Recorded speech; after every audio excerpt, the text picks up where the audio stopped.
ชัยประการและที่โรงเรียนพระปริยัติธรรมวัดป่าไม้แดงผู้อำนวยการโทร089 852 3498ฝ่ายทะเบียนโทร097 921 1529หรือที่เพจโรงเรียนพระปริยัติธรรมวัดป่าไม้แดงบวชฟรีเรียนฟรีที่พักฟรีมีรถรับส่งฟรีมีทุนการศึกษาสวัสดิการมากมาย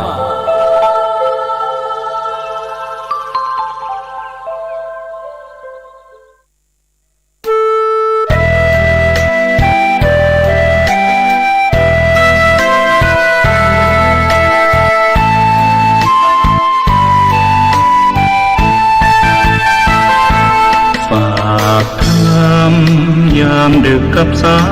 ยลมเพื่อความสุขสมทวนทั่วทุกหัวใจถึงคนทั้งโลกซึ่งอยู่แดนไกลจากคณะสงฆ์เชียงใหม่ที่ได้ตั้งใจเทศกลอนป่านนี้ศรัทธาลับหรือยังหรือกำลังฟังเพลงนี้กันอยู่หนอขอจงตั้งใจฟังให้เพียงพอฟังด้วยหัวใจจดจ่ออย่าท้อและถอยเลยคืนไหนถ้ามีเวลาว่างจดหมายมาบ้างอย่าทำเงียบเฉยหรือโทรศัพท์เข้ามาที่ชมเชยถามปัญหาเถิดเอ่ยจะเฉลยให้สุนทรฝากทำนี้มาช่วยย้ำเตือนอย่าลืมอย่าเลือนน้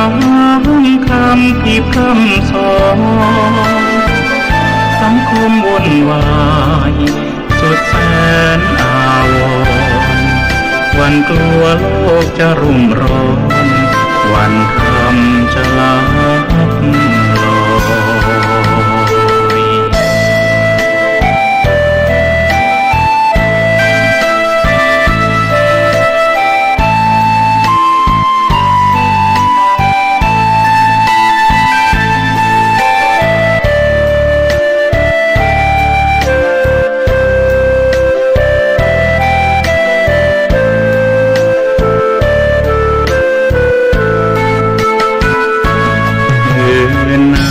ยถ้ามีเวลาว่างจดหมายมาบ้างอย่าทำเงียบเฉย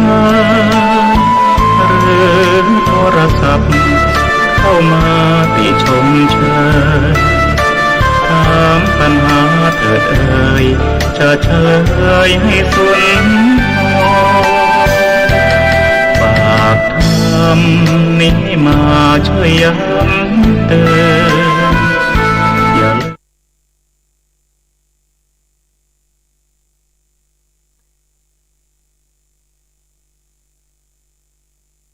ขอถวายความเคารพแด่พระเถระครูบาอาจารย์พระเจ้าพระสงฆ์เจ้าตนเจ้าองค์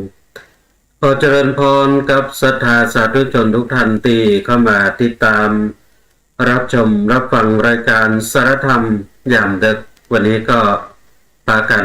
แถมครั้งหนึ่งสำหรับสารธรรมยามดึกทุกวันจันทร์4 ทุ่มถึง5 ทุ่มก็เป็นโอกาสเวลาที่เราได้มีโอกาสได้พบได้ปะกัน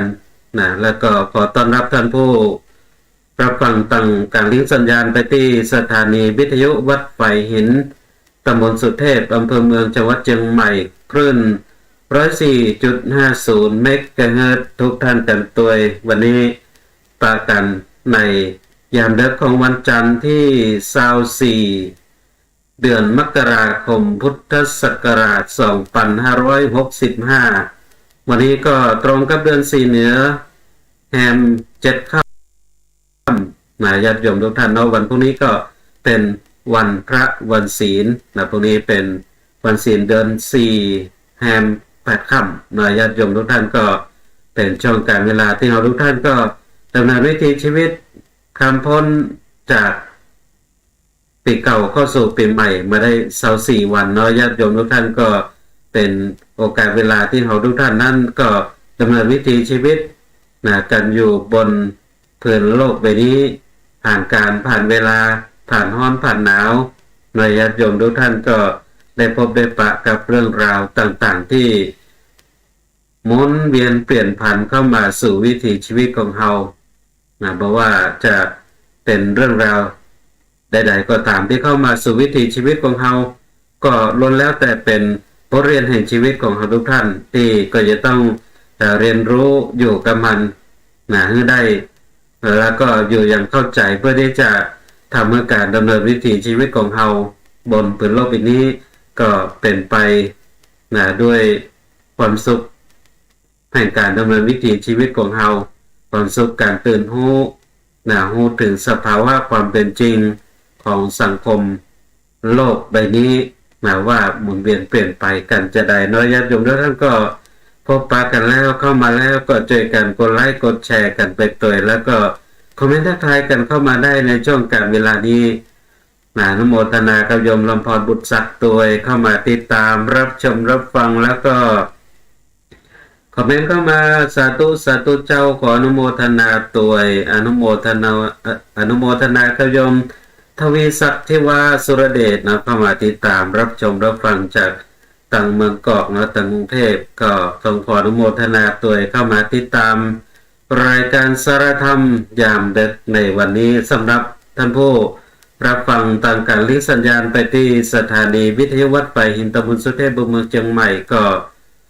รอถึงช่วงท้ายๆของรายการแล้วก็จะเปิดสายน้ำไม้ให้ท่านได้โทรศัพท์เข้ามาอุจจาสนทนากันเนื้อญาติโยมทุกท่านก็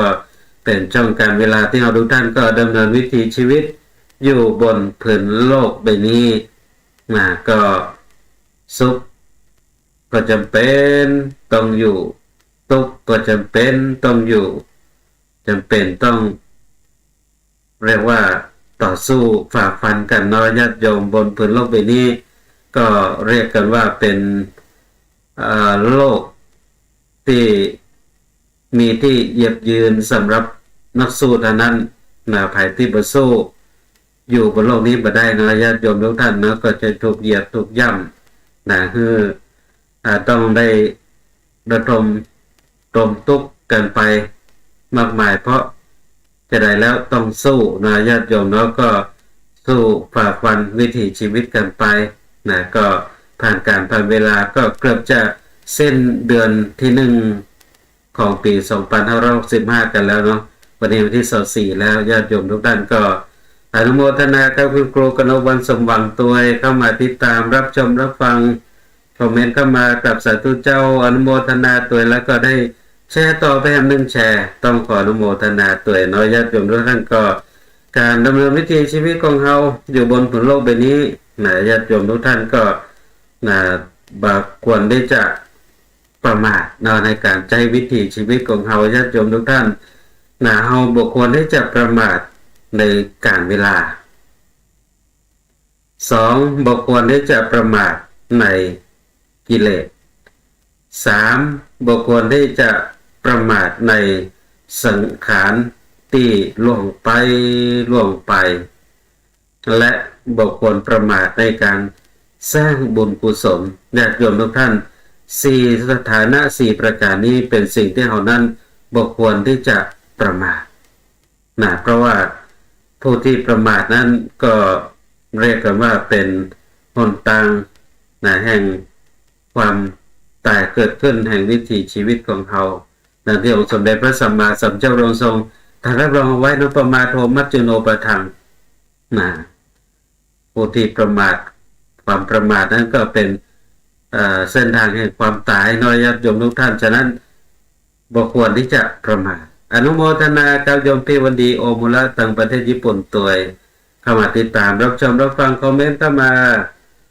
กราบนมัสการเจ้าท่านพระครูสาธุเจ้าอนุโมทนากับโยม โจเรนเจอร์มนุษย์ดาวอังคารคอมเมนต์เข้ามากราบนมัสการหากเสร็จสิ้นภารกิจนิมนต์อินบล็อกก็ผมได้ครับขออนุโมทนาด้วยอนุโมทนาแล้วก็อนุโมทนากับโยมวรางคณาใจมูลเข้ามาติดตามรับชมรับฟังแล้วก็คอมเมนต์เข้ามาตัวกราบไหว้สาธุสาธุเจ้าขออนุโมทนาตัวก็วิถีชีวิตของเราเนาะญาติโยมบุคคลที่จะประมาทใน4สถานดังที่ได้กล่าวถึงคือบ่ประมาทในการเวลาบ่ประมาทในกิเลสบ่ประมาทในสังขารที่ล่วงไปบ่ประมาทในการสร้างบุญกุศลญาติโยมทุกท่านก็มาที่เราก็มักจะได้ยินคำที่เป็นกล่าวกันไปบ่กลับรับบ่ตื่นฟื้นบ่มีหนีบ่ปนศรัทธาญาติโยมซึ่งเราทุกท่านก็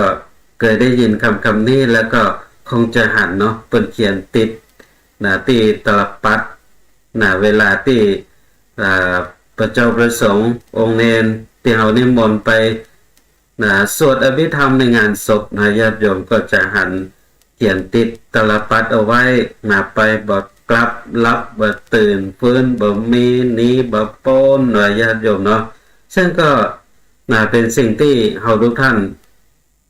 ก็บุคคลที่จะประมาทดังที่กล่าวถึงแล้วญาติโยมเนาะคือไปบ่กลับนั้นก็หมายถึงการเวลาญาติโยมการเวลาที่หมุนเวียนเปลี่ยนผ่านกันไปบ่มีวันที่จะหวนกลับพลิกมาใหม่ไปต่างหน้าอยู่ติ๊กติ๊กติ๊กญาติโยมการเวลาหมุนไปต่างหน้าอยู่เรื่อยๆบ่มีย้อนกลับอดีตที่ล่วงไปแล้วก็เหลือแต่ปัจจุบันเราควรใช้เวลาสร้างแต่ความดีให้คุ้มค่านี่คือสิ่งที่เราบุคคลประมาทในการเวลาญาติโยมทุกท่านดังที่เปิ้นกล่าวกันเนาะจะทายญาติโยมว่ามีพญายักษ์ตนหนึ่งมีหน้า3หน้ามีตาแล้วก็ได้กล่าวถึงว่าอันเนี้ยพญายักษ์ตนเนี้ยชื่อว่าพญากาลยักษ์ก็คือพญาการเวลามีหน้า3หน้าศรัทธาญาติโยมมีหน้า3หน้าซึ่งก็หมายถึงฤดูกาลหมายถึงฤดูกาลต่างๆในการที่ดำเนินวิถีชีวิตศรัทธาญาติโยมก็การเวลาพญากาลยักษ์นั้นกลืนกินสรรพสัตว์ทั้งหลายบนผืนโลกใบนี้บ่ยกเว้นผู้ใดสิ่งใดบนโลกใบนี้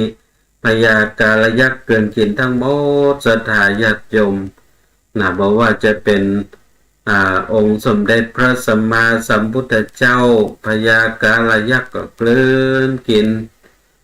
บอกว่าจะเป็นพระอรหันต์พระสงฆ์องค์เจ้าพญากาลยักษ์ก็กลืนกิน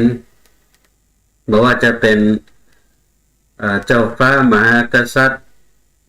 พญากาลยักษ์ก็กลืนกินทั้งนั้นบอกว่าจะเป็นเจ้าใหญ่นายโตเศรษฐีผู้มั่งมีเงินทองพญากาลยักษ์ก็กลืนกินทั้งนั้นศรัทธาญาติโยมมีเงินมีทองจะขอร้องขอหรือว่าจะใส่สินบาทค่าสินบนต่อพญากาลยักษ์บ่ฮื้อกลืนกินตัวเก่า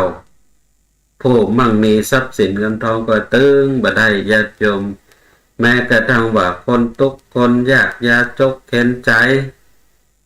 สรรพสิ่งทั้งหลายบนโลกใบนี้พญากาลยักษ์กลืนกินทั้งนั้นญาติโยมสิ่งก่อสร้างวัตถุสิ่งของทั้งหลายทั้งมวลพญากาลยักษ์กลืนกินหมดญาติโยมผ่านการผ่านเวลาไปก็ถูกพญากาลยักษ์นั้นกลืนกินยิ่งผ่านการผ่านเวลาไปเมินหมกใดก็ได้ชื่อว่าถ้าเป็นคนเฮาเปิ้นก็ฮ้องว่าเป็นผู้ที่มีอายุนักแล้วในแต่ละมื้อแต่ละวันก็อายุนักขึ้นซึ่งอายุที่นักขึ้นนั้นก็หมายถึงว่า ถูกพญากาลยักษ์นั้นกลืนกินไปแล้วขณะนั้นแต่ถ้าเป็นวัตถุสิ่งของทั้งหลายเป็นของว่า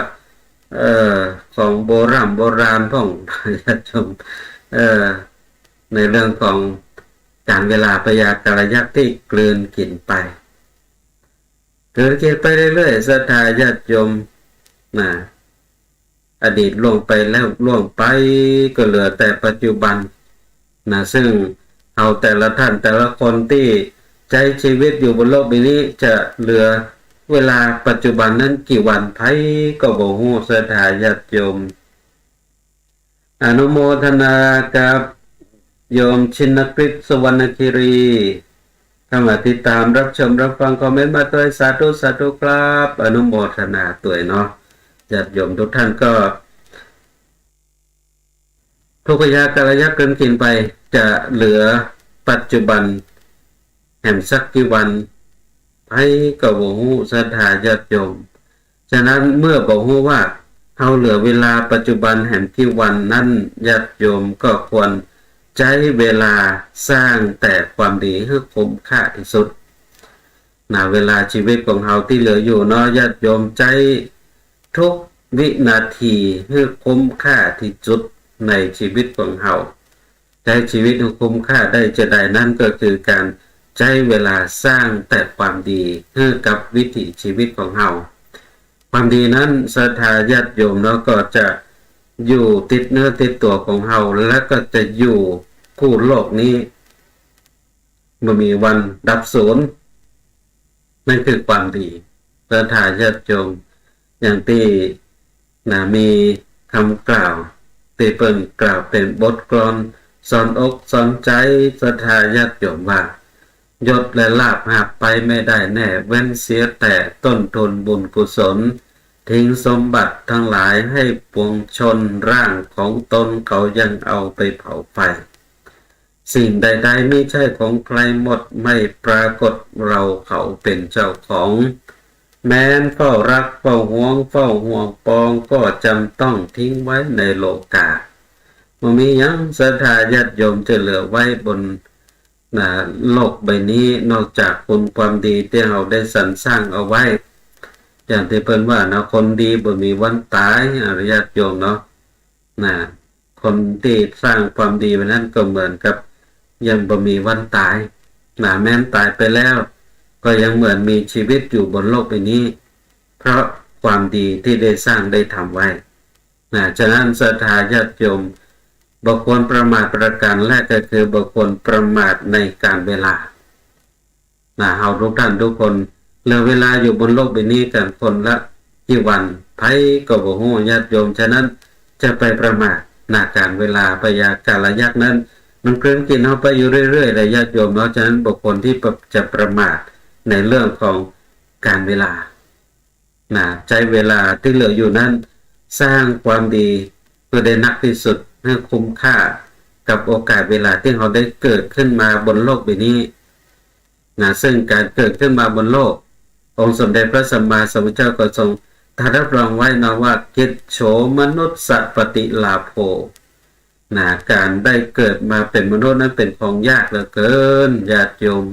ฉะนั้นเกิดขึ้นมาเป็นมนุษย์อยู่บนโลกใบนี้แล้วก็บ่ควรประมาทในการเวลาสร้างความดีกันไว้นักๆหน่อยญาติโยมเนาะในการเวลาที่ยังเหลืออยู่แห่งวิถีชีวิตของเราไปบ่กลับรับบ่ตื่นศรัทธาญาติโยมที่ว่ารับบ่ตื่นนั้น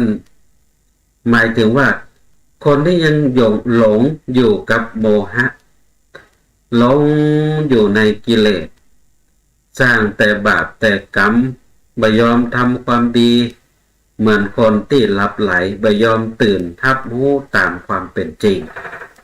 นี่ญาติโยมตื่นกล่าวกันว่ารับบ่ตื่นรับบ่ตื่นในที่เนี้ยก็หมายถึงว่าเป็นคนเหมือนกับคนที่หลับไหลไม่ยอมตื่นรับรู้ความเป็นจริง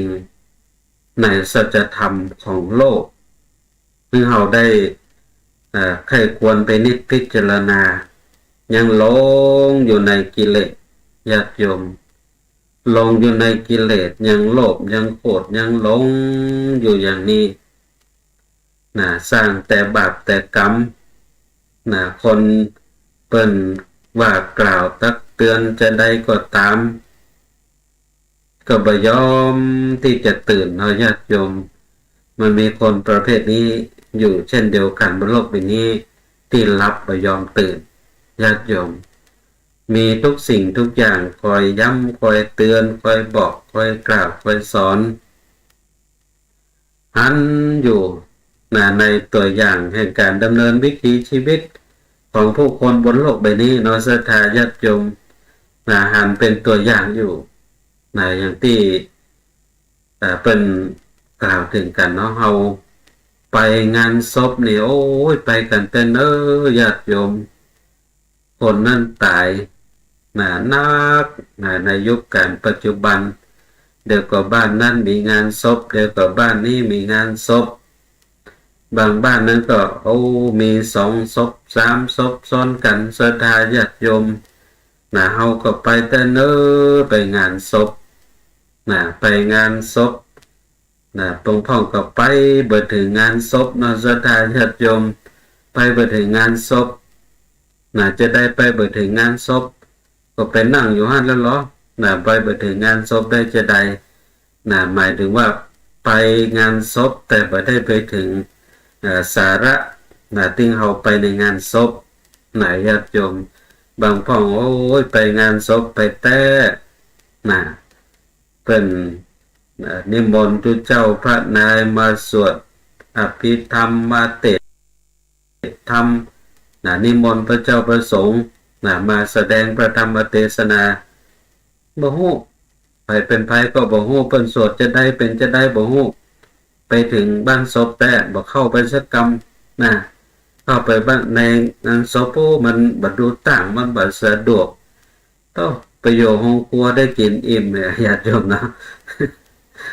บางพ่อก็ไปถึงที่ไหนไปอยู่ในวงวงการพนันนั่นนี่พ่องนี่บางพ่องก็ไปอยู่ในวงสนทนาไปนั่งอู้กันเนี่ยบ่ได้ฟังสาระแก่นสารในงานศพแล้วว่าไปถึงงานศพญาติโยมเนาะถ้าไปถึงงานศพแล้ว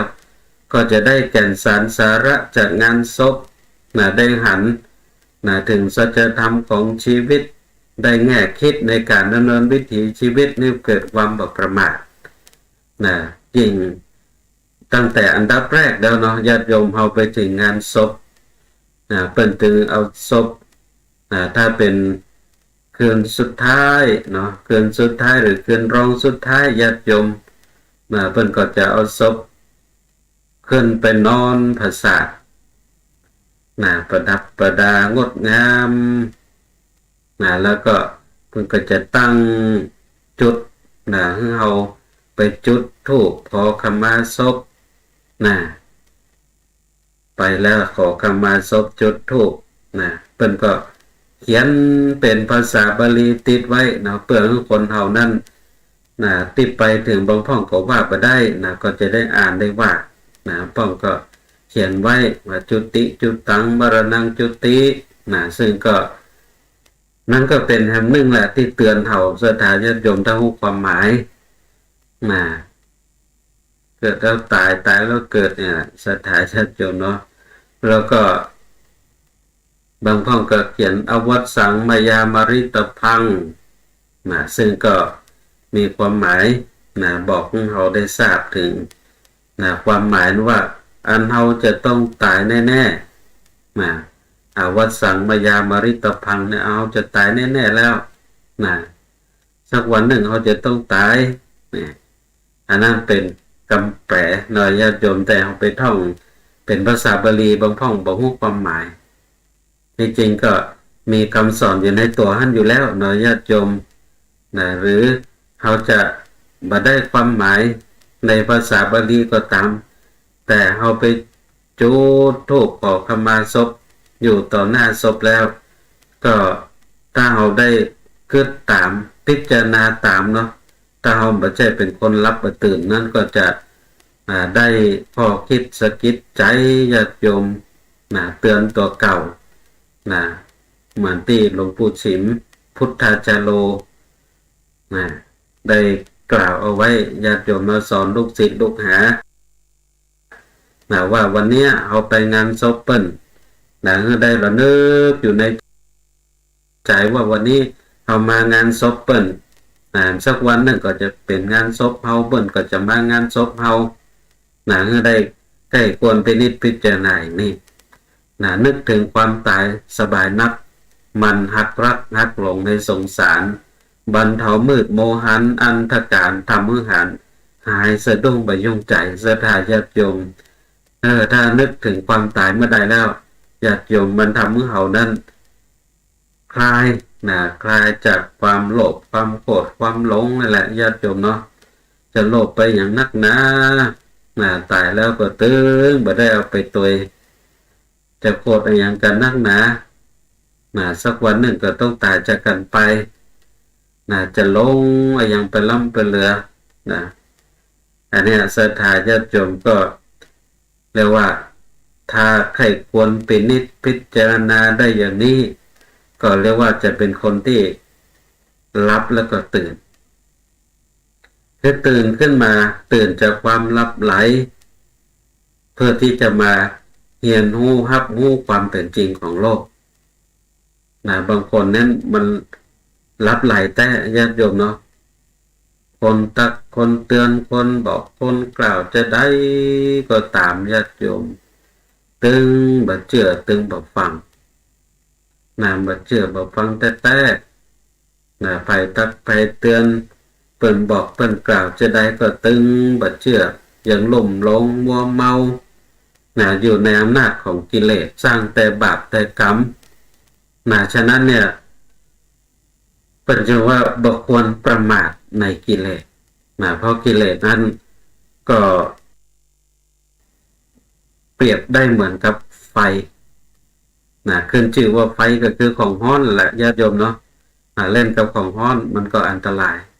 มันเผาไหม้เขาได้อยู่ตลอดเวลากิเลสนั้นก็หมายถึงไฟสามกองที่มันสมอยู่ในอกในใจของเฮาจะได้ใจของเฮาถึงร้อนรุ่มจะได้เฮาถึงวุ่นวายอยู่ที่ไหนบ่ม่วนอยู่ห้อนนอนตุกก็เพราะว่าไฟสามกองที่มันยังสมอยู่ในใจเฮาเนี่ยเฮาไม่ยอมที่จะดับเชื้อไฟคือกิเลสแต่เฮาพยายามเติมเชื้อมันลงไปเรื่อยๆมันก็ทำให้เฮานั้นเดือดร้อนวุ่นวายหาความสงบสุขในชีวิตได้ยากฉะนั้นจึงเป็นสิ่งที่เราบ่ควรประมาทในกิเลสนอกจากนั้นศรัทธาญาติโยมไปบ่กลับรับบ่ตื่นฟื้นบ่มีฟื้นบ่มีนั่นก็หมายถึงว่าสังขารของเราที่ร่วงโรยไปนั่นในแต่ละวันบ่สามารถที่จะย้อนคืนความหนุ่มความสาวขึ้นมาได้แห่งเพิ่นบ่มีในที่นี้ศรัทธาญาติโยมเพิ่นถึงกล่าวถึงความบ่ประมาทในสังขารที่ล่วงไปสังขารร่างกายนั้นศรัทธาญาติโยมมีอันแต่ล่วงไปอยู่เรื่อยๆอนุโมทนากับโยมสิริพรยิ้วสวงตัวให้เข้ามาติดตามรับชมรับฟังสังขารนั้นมีแต่ล่วงไปอยู่เรื่อยๆนี่แหละศรัทธาญาติโยมเนาะสังขารร่างกายนั้นมันล่วงไปเสื่อมไปอยู่เรื่อยๆอย่างที่ได้กล่าวถึงเปิ้นก็ห้องคนเฮาญาติโยมเนาะว่าคนนี้อยู่ในวัยยังปฐมวัย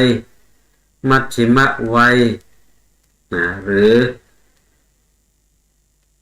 วัยปัจฉิมวัยอันนี้ศรัทธาญาติโยมวัยไหนวัยคำว่าวัยหนึ่งวยะหมายถึงว่าสิ้นไปเสื่อมไปญาติโยมเนาะสิ้นไปเสื่อมไป อนุโมทนากับโยมที่ใจชื่อว่าคนนิรนามตังเมืองฝังเข้ามาติดตามรับชมรับฟังคอมเมนต์มาตัวกล่าวนมัสการพระคุณเจ้าข้านุขออนุโมทนาตัวแล้วก็ได้แชร์ต่อไปให้1แชร์นุขออนุโมทนาตัวอนุโมทนากับโยมวันดีวงปวนเข้ามาติดตามรับชมรับฟังเข้ามาแล้วก็ช่วยกันกดไลค์กดแชร์กันไปเด้อคนละแชร์น้อยญาติโยมทุกท่านในยามดึกมาปะกันในยามดึกเนาะเข้ามาแล้วก็ช่วยกันกดไลค์กดแชร์คอมเมนต์ทักทายอุจาสนทนากันเข้ามาได้คำว่าวัยนั้นสิ้นไปหมดไปอายุก็ไม่ถึงหมดไปเสื่อมไปศรัทธาญาติโยมเอาอายุต่อใดบางคนอายุ40ก็หมายถึงว่าหมดไปละ40ญาติโยมเนาะหมดไป40มันจะได้อายุหอมตีได้ที่ว่าอายุกี่ปีเนี่ยหมายถึงว่ามันหมดไปแล้วถ้าอายุ40ก็หมดไปแล้ว40มันจะได้มันหมดไปแล้วอนุโมทนากับโยมวันดีวงปวนตัวคอมเมนต์เข้ามาสาธุเจ้าค่ะอนุโมทนาตัวแล้วก็ได้แชร์ต่อไปให้1แชร์เนาะขออนุโมทนาตัวขออนุโมทนาตัวได้แชร์ต่อไปให้1แชร์หมายถึงว่ามันหมดไปแล้วแต่ที่เหลือนั่นก็บอกว่าจะเหลือสักกี่วันญาติโยมเนาะฉะนั้นเพิ่นบ่มีหมายถึงสังขารของเขาที่ร่วงโรยไปมันร่วงโรยไปอยู่เรื่อยๆเนาะศรัทธาญาติโยมสำหรับสังขารร่างกายของเขามันร่วงโรยไปอยู่เรื่อยๆก็เหมือนกับเรื่องที่เคยเล่าให้กับศรัทธาญาติโยมได้รับฟังกันเรื่องของไอ้บุญหายไอ้บุญหายเนี่ยศรัทธาญาติโยมในครั้งที่ยังมีชีวิตอยู่นั้นอยู่ในหมู่บ้านอยู่ในชุมชนหนึ่งที่เป็นชุมชนใหญ่ผู้คนมากมายแตกต่างหลากหลายอยู่กันมากมายอย่างนี้บุญหายก็เป็นแห่งประเภทหนึ่งเนาะศรัทธาญาติโยมเป็นผู้ที่ชอบดื่มสุรายาเมาก็ชักชวนกลุ่มพวกหมู่ฝูงตั้งกลุ่มตั้งก้อนกันขึ้นมาแต่ว่ากลุ่มสุราพาเพลินศรัทธาญาติโยมทุกวันก็จะชวนกันตั้งวงกินเหล้ากันตึงวันกินเหล้าด้วยกันก็เรียกว่าเป็นหมู่เป็นพวกเป็นเพื่อนเป็นฝูงกันอายุมากได้ก็เป็นเพื่อนเป็นฝูงกันหมดเวลาเมาศรัทธาญาติโยมแล้วก็ตกลงกันในวงเล่าว่าถ้าไผ่คนใดคนหนึ่งในหมู่เขาเนี่ยตายนี่ต้องไปช่วยกันจัดการงานศพเด้อแล้วก็จะไปลืมเอาเหล้าใส่ในร่องไปตัวสั่งกันไว้ญาติโยมเนาะโกไม่ได้กินเหล้าโกไม่ได้กินเหล้าเอาเหล้าใส่เข้าไปตัวสั่งเสียบอกกล่าวกันเนี่ยศรัทธาญาติโยมวันหนึ่งอยู่ในวงเล่าปรากฏว่าไอ้บุญหายเกิดสิ้นสติหมดลมหายใจอยู่กลางวงเล่าศรัทธาญาติโยมสัญญาในวงเล่าศรัทธาญาติโยมช่วยกันจัดแจงแต่งดางานศพมาเอาศพไอ้บุญหายอาบน้ำแล้วใส่ผ้าใหม่เรียบร้อยพากันหามเอาไอ้บุญหายนอนในร่องแล้วญาติโยมเนาะแล้วก็บ่ลืมที่ตกลงกันไว้เอาเหล้าใส่ในร่องไปเลยญาติโยมเอาเหล้าใส่ในร่องปรากฏว่าในช่วงเวลานั้นอนุโมทนาน้องแก้วสิริชัยเข้ามาติดตามรับชมรับฟังขออนุโมทนาตัววิญญาณของบุญหายก็ล่องลอยไปศรัทธาญาติโยมคนเขาตายแล้ววิญญาณล่องลอยไปจุไปรวมกันอยู่ในห้องโล่งกว้างอยู่ ด้วยกันเต็มไปหมดศรัทธาญาติโยมตีกว้างๆขนาดนั้นเป็นห้องพิจารณาคดีไอ้บุญหายก็นั่งแงนขึ้นพอตั้งบนศรัทธาญาติโยมปรากฏว่าโอ้หันพญายมนั่งอยู่ตรงหน้าเบื้องขวาก็สุวรรณเลขา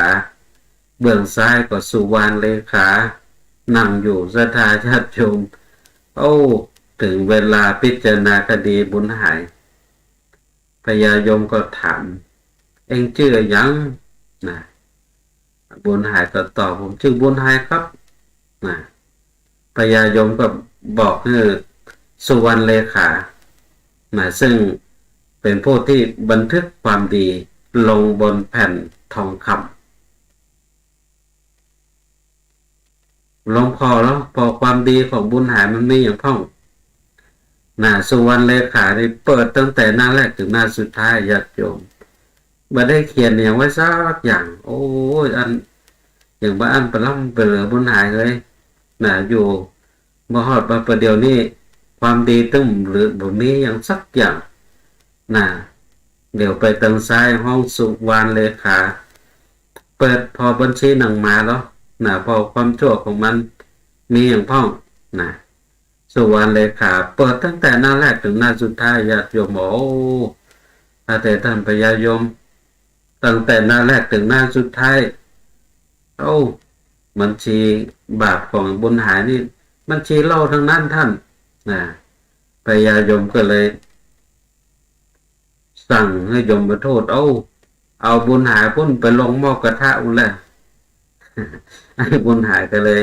ใจช่วงเวลานั้นเราบอกท่านพญายมก็แต่ท่านพญายม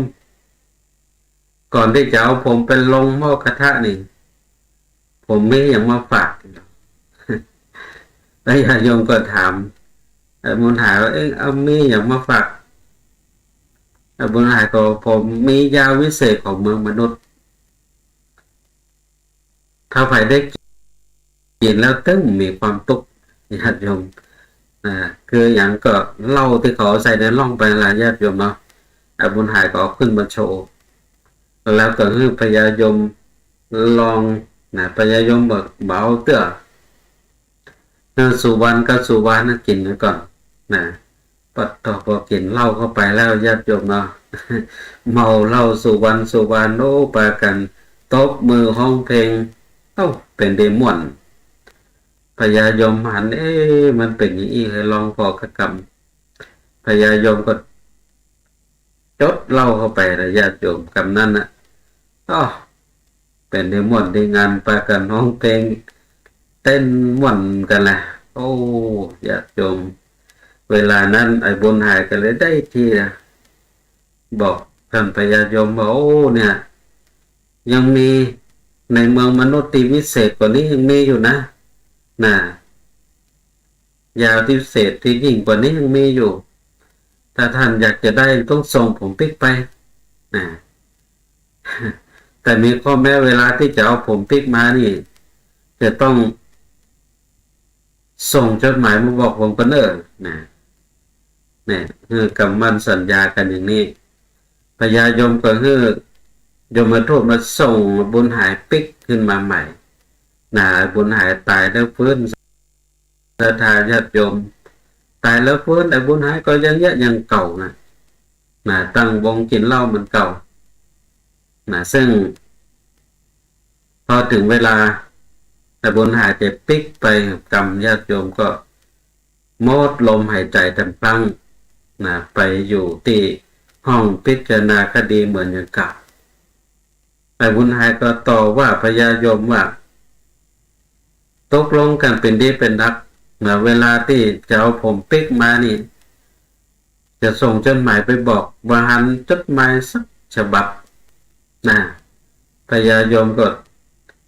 บอกว่าเอาให้โยมมาโทษไปส่งให้6 ฉบับก่อนจะได้ว่าบ่ได้รับบุญหายก็ผมบ่ได้รับบ่หันสักฉบับซึ่งยมมาโทษก็บอกไปส่งแล้วถึง6 ฉบับว่าอย่างนี้เนาะญาติโยม แล้วตอนนี้ได้เวลาเปิดสายน้ำไมเนอร์ญาติโยมที่รับฟังอยู่ตั้งสถานีวิทยุวัดไผ่เห็นขึ้น 104.50 เมกะเฮิรตซ์ที่รับฟังอยู่จะโทรศัพท์เข้ามาก็เชิญได้เนอร์0898523498 เนอร์ญาติโยมทุกท่านที่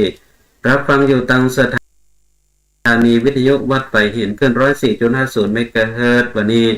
จะโทรศัพท์เข้ามาอุจาสนทนากันกับเชิญได้เนอร์ในช่วงเวลานี้เปิดสายหน้าไมค์เรียบร้อยญาติโยมทุกท่านก็ยมมาทูตก็บอกว่าโอ้ส่งไปแล้วส่งจดหมายไปถึง6 ฉบับแล้วบุญหายก็ถามว่าโอ้แล้วถ้าเอาไปส่งเอาไปไว้ที่ไหนจดหมายเนี่ยยมมาทูตก็บอกว่าฉบับแรกเนี่ยเอาไปไว้บนหลังคาไว้บนหลังคาแต่บุญหายก็โอ้ไปไว้สูงแท้สูงว่าบนหลังคาไปพอจะได้มันสูงมาหันแล้วฉบับที่สองยมมาทูตฉบับที่สองเอาไว้ที่เสาบ้านไว้ที่เสาบ้านเอาบุญหายก็กระตำน้องไปมั้งบาหันฉบับที่สามไว้ที่ไหนฉบับที่สามโป้นเอาไปติดไว้ที่ที่หน้าต่างติดไว้ที่หน้าต่างญาติโยมทุกท่านเอาละเสียงสายแรกในยามดึกวันนี้เจริญพร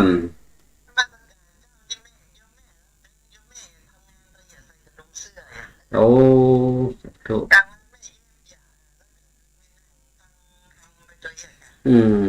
แต่ยังไม่รู้ขวายเด้อแต่บางคนนี่ก็เข้าไปมันตื่นผมก็งอกผมก็จะประโยชน์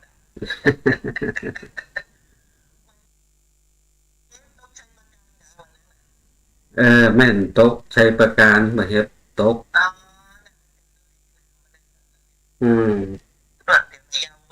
แม่นใช่เย็นวันนี้อากาศหนาวเลยนะ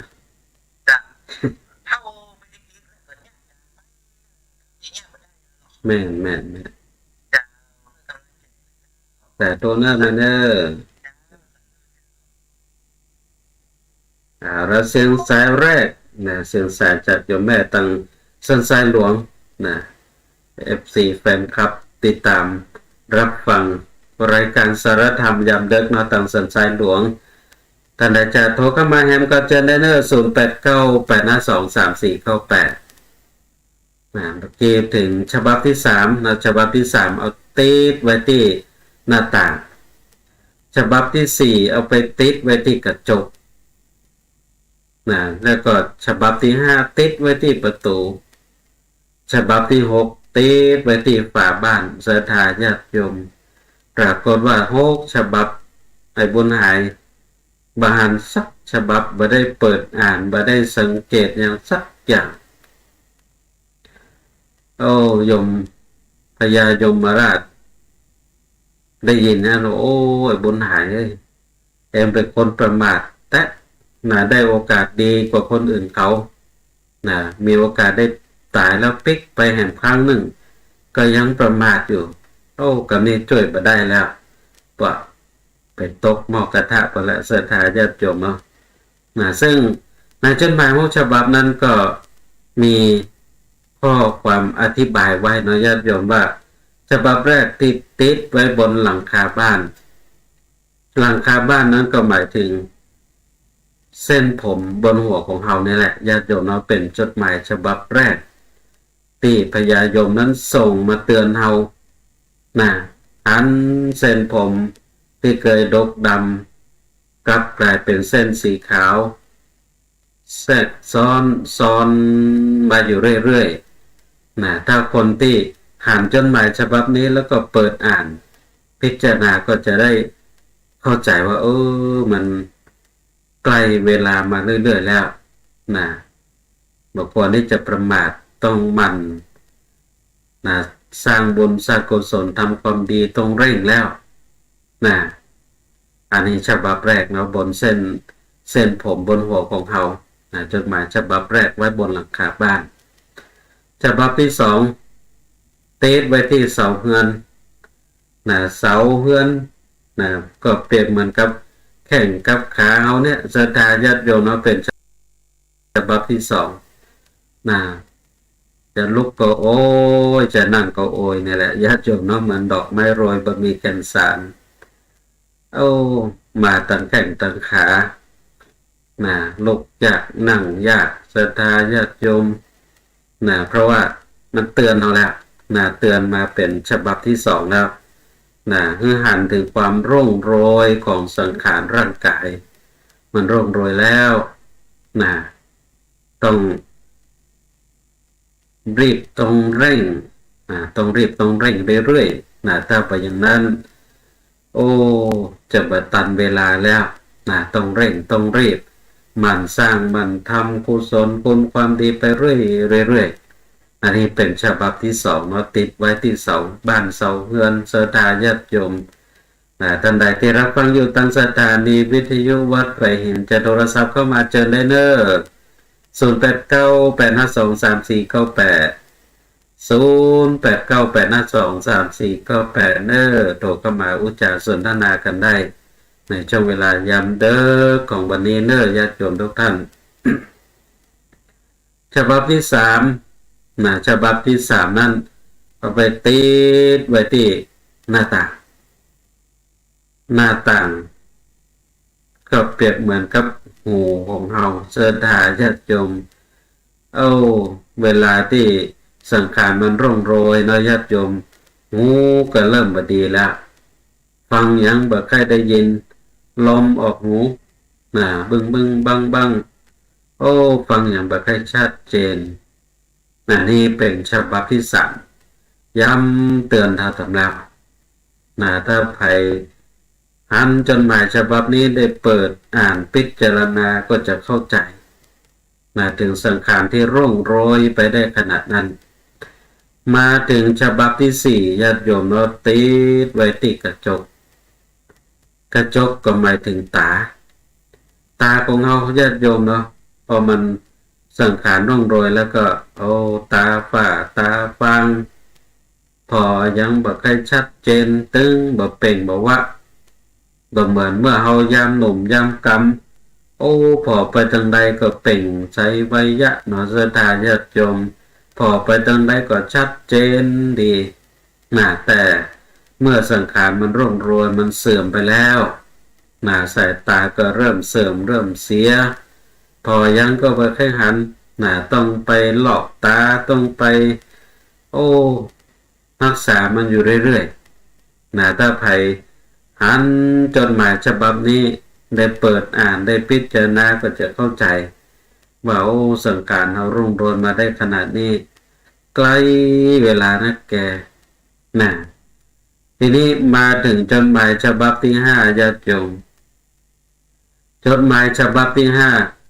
ติดไว้ที่ประตูบ้านขนาดติดที่ประตูบ้านญาติโยมว่าบุญหายยังบ่หันเตื้อประตูบ้านนั้นเขาก็เปิดเข้าเปิดออกอยู่ถึงวันบุญหายก็ประมาทเปิดเข้าเปิดออกเติ้งบ่ได้พิจารณาประตูบ้านประตูเฮือนเปรียบเหมือนกับเขี้ยวของเฮาญาติโยมเขี้ยวหล่อนไปกำซี่กว่ามันจะหล่อนได้เจ็บเขี้ยวแต่กินเข้าปบลำญาติโยมเนาะเป็นเจ็บเป็นปวดมันเจ็บขนาดนี้บางคนก็ยังบ่พิจารณาเด้อยังบ่ได้หันจดหมายฉบับที่ห้าเตือเหมือนไอ้บุญหายนี่แหละญาติโยมเพราะบ่ได้พิจารณาเปิดเข้าเปิดออกบ่ได้พิจารณาบ่ได้พอเกี่ยวหล่อนไปกำซี่บ่งบอกถึงว่ายังทุกสิ่งทุกอย่างบนโลกใบนี้บ่ใช่ของเฮาสักอย่างแม้กระทั่งบ่เขี้ยวที่อยู่ในปากของเฮา ก็ยังรูดหล่อนออกไปกำซี่นะเฮาบักเที่ยวของเฮาจะได้เฮารักษามันไว้บ่ได้เพราะมันใช่ของเฮาศรัทธาญาติโยมยิบยืมเปิ้นมาถึงเวลาเปิ้นก็เอาปิกคืนปิกไปกำซี่นะถ้าไผยังบ่พิจารณาเตื้อยังบ่เปิดอ่านจดหมายนี้เตื้อนี่ก็นักแก่เหมือนกันนะญาติโยมเนาะยังบ่เข้าใจเตื้อนี่ก็นักแก่เพราะมันเตือนนักหนาเหมือนกันนะกว่าจะนี่ได้โอ้ญาติโยมเนาะมันเจ็บมันปวดอย่างที่ว่านะทรมานนะแต่บางคนก็ยังบ่เข้าใจเตื้อบ่เข้าใจ ฉบับที่5มาถึงฉบับสุดท้ายฉบับที่6ติดไว้ที่ฝาเรือนศรัทธาญาติโยมฝาเรือนก็หมายถึงผิวพรรณวรรณะร่างกายของเฮานี่แหละนะเมื่อยังหนุ่มยังกำเนี่ยโอ้ยพอไปตังใดก็เป็นไปพอดีกว่ามันอย่างมางามนะใสว่างใสว่างนะศรัทธาญาติโยมพอถึงเวลานี้พอไปที่ผิวพรรณวรรณะร่างกายโอ้ยมีก็รอยเหี่ยวรอยย่นพอไปตังใดก็ตึงแบบบ่ม่วนบ่งันบ่ม่วนหูบ่ม่วนตาเป็นไปฉะนั้นญาติโยมเนาะก็ทำให้เราพบคิดพิจารณาแล้วก็หันไปหันอย่างนี้ก็ได้เข้าใจถึงวิถีชีวิตถึงสังขารที่มันร่วงโรยว่าโอ้เข้าสู่วัยชราแล้วอายุนักแล้วเหลือเวลาแต่มาเท่าใดแล้วความหนุ่มความสาวที่เคยมีก็บ่สามารถที่จะเอาย้อนคืนมาใหม่ได้แล้วก็บ่ประมาทมันสร้างความดีบุญกุศลไว้กับตนกับตัวนักได้นักที่สุดเท่าที่จะนักได้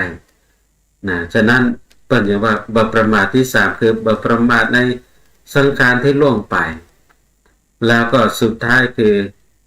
นี้บ่ปล้นศรัทธาญาติโยมมีบ่ปล้นนั้นหมายถึงกรรมที่เราสร้างไว้สร้างมาทำมาในแต่ละมื้อแต่ละวันในภพชาติในศรัทธาญาติโยมบ่มีวันที่เราจะหนีพ้นกรรมนั้นได้กรรมนั้นบ่มีภัยที่จะหลีกลี่หนีพ้นได้ทำอย่างใดก็จะได้สิ่งนั้นฉะนั้นกรรมเป็นสิ่งที่ทุกคนสร้างทำขึ้นมาแล้วก็จะต้องได้รับผลแห่งกรรมที่ได้กระทำเอาไว้หนีถึงบ่พ้นศรัทธาญาติโยมจะหนียังก็หนีได้เนาะศรัทธาญาติโยมหนีกรรมหนีบ่ได้ทุกคนอยู่ภายใต้กฎแห่งกรรมเหมือนกันทั้งนั้นศรัทธาญาติโยมบ่มีภัยที่จะหนีพ้นแม้องค์สมเด็จพระสัมมาสัมพุทธเจ้าก็ยังหนีบ่พ้นกรรมศรัทธาญาติโยมก็ต้องอยู่ภายใต้กฎแห่งกรรมเหมือนกันทั้งนั้นเฮาทุกท่านทุกคนก็เช่นเดียวกันอยู่ภายใต้อำนาจกฎแห่งกรรมที่หนุนนำวิถีชีวิตของเฮาศรัทธาญาติโยมเฮาเกิดขึ้นมาบนผืนโลกใบนี้บนนำกรรมแต่งเปิ้นจึงว่าอย่างนั้นเนาะเฮาได้มาเกิดเป็นมนุษย์เป็นคนก็ได้บุญที่เฮาสร้างเฮาทำไว้ตั้งแต่พบได้จัดได้ส่งผลทำให้เฮาได้มาเกิดเป็นมนุษย์เป็นคนอยู่บนโลกใบนี้บุญนำพาบุญนำกรรมแต่งกรรมก็ตกแต่งทุกสิ่งทุกอย่างศรัทธาญาติโยมใบหน้าใบตาของเฮาก็กรรมตกแต่งพอศรัทธาญาติโยมเนาะใบหน้าใบตาคนเฮาเนาะเหมือนกันบางพ่องโอ้หน้าตาสะสวย นะงดงามพอตั้งใดก็งดงามนะเป็นคนดีคนงามก็เพราะกรรมนั้นแต่งสร้างให้เป็นไปนะที่เราเกิดมาเป็นคนนะสวยคนงามศรัทธาญาติโยมก็เพราะว่าเราเป็นคนมีศีลเป็นคนที่รักษาศีลนะศีลนั้นเป็นอาภรณ์อันประเสริฐนะอย่างที่เป็นได้กล่าวถึงนะทำให้เรานั้นมีใบหน้าใบตาที่งดงามนะเนี่ยกรรมตกแต่งหน้าแต่งตาของเราให้งดงามบางคนหน้าตาเขียวเรียวเขียวเรนะพอตั้งได้ก็เต็มบ่งามบางผ่องก็ดำบางผ่องก็ขาวผิวดำผิวขาวนะผิวสีต่างๆมากมายก็กำตกแต่งให้เป็นไปนะศรัทธาญาติโยมนอกจากนั้นกรรมยังตกแต่งนะวิถีชีวิตของเราแต่ละผู้แต่ละคนบ่เหมือนกันศรัทธาญาติโยมนะเกิดมาในตระกูลเดียวกันจากพ่อจากแม่คนเดียวกันนะแต่ว่ากรรมนั้นตกแต่งวิถีชีวิตนี้แตกต่างกันไปพอเตอะศรัทธาญาติโยมทั้งเตอะเป็นพี่เป็นน้องกันเกิดมาการออกจากท้องแม่ต้วยกันมาแต่วิถีชีวิตต่างกันนะบางคนนั่นจะยิบจะจับมายังเขาเป็นเงินเป็นคำจะยิบจะจับมายังก็สำเร็จแห่งคนจะยิบจะจับมายังเขามันเป็นทุกข์เป็นยากบาประสบความสำเร็จนะศรัทธาญาติโยมกรรมนั้นแต่งสร้างให้เป็นไปอย่างนี้นะเปิ้นถึงว่าแข่งเรือแข่งพายนั้นแข่งได้เนาะแต่แข่งบุญแข่งวาสนานั้นแข่งกันยากศรัทธาญาติโยมเนี่ยกรรมเมื่อตกแต่งไปอย่างนี้นอกจากนั้นกรรมยังตกแต่งจิตตกแต่งใจของแต่ละผู้แต่ละคนนั้นแตกต่างกันไปบางคนเป็นคนจิตใจดีงามแต่ว่านะบางคนนั่นนะบางคนนั้น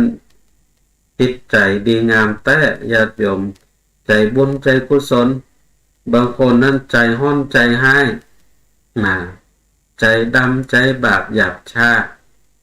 นะก็กรรมตกแต่งให้เป็นไปฉะนั้นเนี่ยญาติโยม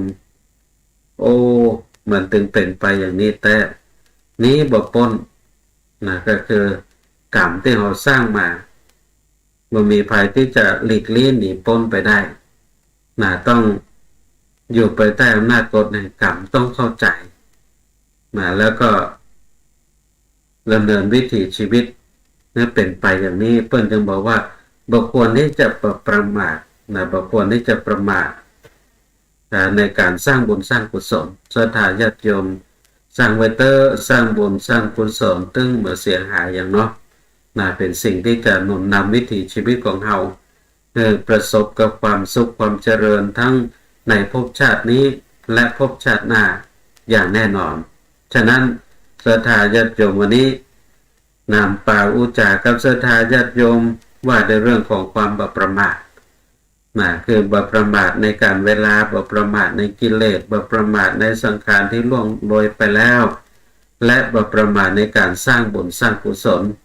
ญาติโยมทุกท่านเหลือพอเวลาก็มาถึงช่วงท้ายของรายการแล้วญาติโยมทุกท่านก็คงจะได้ถือโอกาสเวลานำรายการสารธรรมยามดึกจากลาท่านผู้ฟังกันไปก็วันจันทร์หน้าปะกันยามใหม่4 ทุ่มถึง 5 ทุ่มญาติโยมทุกท่านก็ต่อยติดตามรับชมรับฟังกันได้สำหรับวันนี้ต้องขอบพระคุณพระเถระครูบาอาจารย์พระเจ้าประสงค์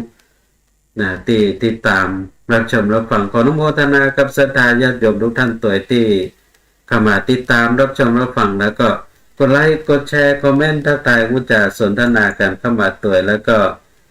ขอบพระคุณพระเถระครูบาอาจารย์ศรัทธาญาติโยมที่รับฟังต่างกันลิงก์สัญญาณไปที่สถานีวิทยุวัดฝ่ายหินตำบลสุเทพเมืองจังหวัดเชียงใหม่ขึ้น 104.50 เมกะเฮิรตซ์ทุกท่านกันตัว แล้วก็ขออำนาจคุณพระศรีรัตนตรัยและก็สิ่งศักดิ์สิทธิ์ทั้งหลายคุณบุญกุศลที่ศรัทธาญาติโยมทุกท่านได้ปั้มเป่งประกอบกระทำมาเป็นทั้งเป็นไปจงได้กลับกลายเป็นภาวะปัจจัยเป็นอุปนิสัยหนุนส่งถึงวิถีชีวิตของทุกท่านเมื่อได้ประสบพบกับความสุขความเจริญโชคดีมีใจอยู่เย็นเป็นสุขเหมือนกันทุกท่านทุกคนและขอทุกท่านจงเจริญในธรรมแห่งสมเด็จพระสัมมาสัมพุทธเจ้ายิ่งขึ้นไปก็ขอเจริญพร